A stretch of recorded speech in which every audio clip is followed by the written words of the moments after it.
வணக்கம். இந்த விளக்கப்பதிவிற்கு உங்களை அன்போடு வரவேற்கிறேன். இன்னைக்கு நாம பார்க்க போற விஷயம் ரொம்பவே ஸ்பெஷல். ஸ்ரீமத் சுவாமி சித்பவானந்தர் எழுதின தினசரி தியானம் புத்தகத்திலிருந்து ஏப்ரல் 29ஆம் தேதிக்கான பகுதியை தான் நாம அலச போறோம். இதோட தலைப்பு என்ன தெரியுமா? கருவி.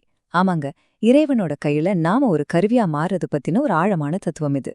வாழ்க்கையில எல்லாமே நம்ம கண்ட்ரோல்ல தான் இருக்கணும்னு நினைச்சு போராடி களைத்து போற நமக்கெல்லாம் இந்த தியானம் ஒரு பெரிய ரிலீஃப் கொடுக்க போகுது.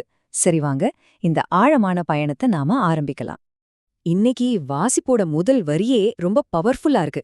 இத கேளுங்க. உலகனைத்தையும் ஆட்டுவிக்கும் உன் பொருளே, நான் உன் கையில் கருவியாயிருப்பதற்கு ஒப்பான பேரு வேறு யாதுளது.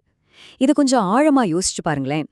ஒவ்வொரு நாளும் காலையில எழுந்திரிச்சதுல எல்லாத்தையும் நம்ம கட்டுப்பாட்டுக்குள்ள கொண்டு வரணும் நாம எவ்ளோ போராடுறோம். ஆனா இந்த ஒட்டுமொத்த பிரபஞ்சத்தையும் இயக்கிக்கிட்டு இருக்கிற அந்த பரம்பொருளோட கையில ஒரு சின்ன கருவியா நம்மள நாம முழுமையா ஒப்படைச்சிட்டா அது எவ்ளோ பெரிய சுதந்திரம் இல்லையா? நான் தான் எல்லாத்தையும் செய்றேங்கிற அந்த அகந்தைய ஓரமா வச்சுட்டு இறைவனோட கருவியா மாறுறது தான் நமக்கு கிடைக்கக்கூடிய மிகப்பெரிய பாக்கியம்னு இந்த வரி நமக்கு ரொம்ப அழகா உணர்த்துது. பகுதி 1. உன்னதமான பேரு. சரணாகதியின் வழியை பற்றி பார்ப்போம். ஓகே, இப்போ நாம விஷயத்துக்குள்ள கொஞ்சம் ஆழமா போவோம். நம்மளோட சொந்த ஆசைகளை விட்டுட்டு இறைவன்கிட்ட முழுமையா சரணடையறதுங்கிறது ஒரு இழப்பு கிடையாது. அதுதான் மனித வாழ்வோட மிக உன்னதமான பேரு அப்படின்னு இங்க ஆசிரியர் ஒப்பிட்டு காட்டுறார். ஒரு பக்கத்துல உலகியலின் வழி இருக்கு. இங்க நாம என்ன பண்றோம்? எல்லாத்தையும் நாமே செய்யணும்னு போராடுறோம். மத்தவங்கள அதிகாரம் பண்ணி அடக்க நினைக்கிறோம். இதோட ரிசல்ட் என்ன ஆகுது? கடைசியில பயங்கரமான சோர்வும் சந்தேகமும் தான் மிஞ்சுகிறது. ஆனா இன்னொரு பக்கத்துல சரணாகதியின் வழி இருக்கு. தெய்வத்துக்கு தங்கள முழுமையா ஒப்படைச்சவங்க எந்த கட்டளையும் போடாமலேயே இந்த உலகத்தை ஆள்றாங்க. அவங்களோட செயல்கள் எந்த ஒரு போராட்டமும் இல்லாம ரொம்ப இயல்பா நினைச்சபடி சுமூகமா நடந்து முடியுது.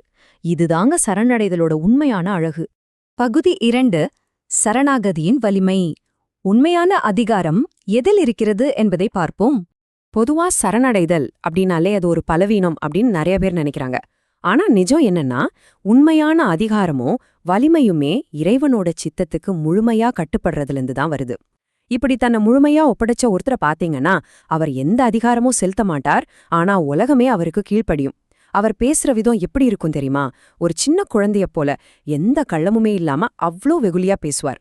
ஆனா அந்த பேச்சுல இருக்கிற அப்பட்டமான உண்மைத்தன்மையால மக்கள் எல்லாரும் அவர் சொல்றதை இயல்பா காது கொடுத்து கேட்பாங்க. இது எந்த பயிற்சியாலும் வரக்கூடிய விஷயம் இல்லைங்க. இறைவனோட கருவியா மாறினதால அவங்களுக்குள்ளேயே இயல்பா உருவாகிற ஒரு ஈர்ப்பு சக்தி இது. பகுதி 3.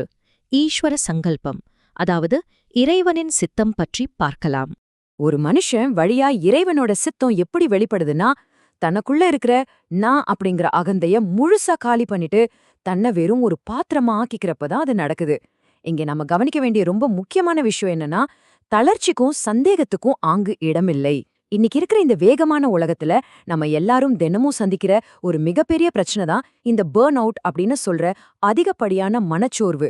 நம்ம எடுக்கிற முடிவுகள் சரியா இருக்குமா தப்பா இருக்குமான்னு ஏகப்பட்ட குழப்பம், ஒரு விதமான சந்தேகம் நம்மள அரிச்சுக்கிட்டே இருக்கும். ஆனா தன்னோட செயல்கள் எல்லாத்தையுமே இறைவனோட சித்தமா நினைச்சு செய்யற ஒருத்தருக்கு இந்த சோர்வுக்கும் குழப்பத்துக்கும் துளி கூட இடமே இல்லைங்க. ஏன்னா பொறுப்பு முழுவதையும் அவர் இறைவன்கிட்டயே கொடுத்துட்டார்.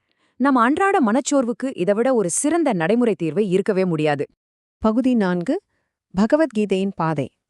கர்த்தாவோடு எப்படி ஒன்றாவது என்பதை பார்ப்போம். வெறும் கருவியா தொடங்கின ஒரு மனிதன் கடைசியில செயல்களை செய்யற அந்த மூல கர்த்தாவோடு எப்படி ஒன்னு கலந்துடுறான் அப்படிங்கறத ரொம்ப பழமையான இதிகாசமான பகவத்கீதை மூலமா ஆசிரியர் நமக்கு இங்க விளக்குறார். இது மிகச் சிறப்பா எதை விளக்குதுன்னா, பகவத்கீதையில வர்ற ஒரு ரொம்ப பிரபலமான சமஸ்கிருத ஸ்லோகத்தை தான். நிமித்த மாத்திரம் பவசவ்யசாச்சின். அதாவது போர்க்களத்துல அர்ஜுனனை பாட்டு பகவான் கிருஷ்ணர் சொல்றார், இடக்கரத்தாலும் அம்பையவள்ள மாபெரும் வீரா, நீ வெறும் நிமித்த மாத்திரமாக என் கையில ஒரு கருவியா மட்டுமே இரு அப்படின்னு. அர்ஜுனன் எவ்வளோ பெரிய மாவீரனா இருந்தாலும் அவன் வெறும் கருவிதான். செயலை செய்றவன் இறைவன் அப்படிங்கறத இது ரொம்ப ஆழமா புரிய வைக்குது. கருவியா இருக்கிறவன் கடைசியில அந்த கர்த்தாவோடையே ஒன்றாகிடுறான் அப்படிங்கிறது தான் இதோட உச்சக்கட்ட தத்துவம். சரிங்க, இந்த விளக்கப்பதிவோட இறுதி பகுதிக்கு நாம வந்துட்டோம்.